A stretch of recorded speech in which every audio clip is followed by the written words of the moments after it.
In this video, I'll show you how to scan documents directly on your Android phone. Whether you're using a Samsung Galaxy, Google Pixel, or most other Android devices, there's a built-in document scanner you may not even know about. To get started, open the Google Drive app. If you can't find it, swipe up on your home screen and search for Google Drive. Once you're in the app, tap the plus button in the bottom right corner. From the menu that appears, select Scan. The first time you use this feature, you'll be asked to allow Google Drive access to your camera. Tap Allow and you're ready to begin. Now, place the document you want to scan on a flat surface.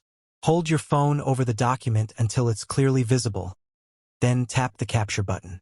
If you're happy with the scan, tap OK or Done. Google Drive will automatically turn your photo into a PDF document. You can edit the scan before saving it. Crop the edges to fit the document. Rotate it if needed, or change the color mode. For example, you can switch to black and white to make it look like a professionally scanned document, or keep it in color if you prefer. Once you're finished editing, tap Save. Choose the folder where you want to store the PDF in your Google Drive, then tap Save again. Your scanned document will now be uploaded and saved as a PDF, ready to view, share, or download whenever you need it. And that's it. That's how you can quickly scan documents on your Android phone using Google Drive. If this guide helped you, don't forget to leave a like, subscribe to the channel, and turn on notifications for more helpful Android tips. Thanks for watching, and I'll see you in the next video.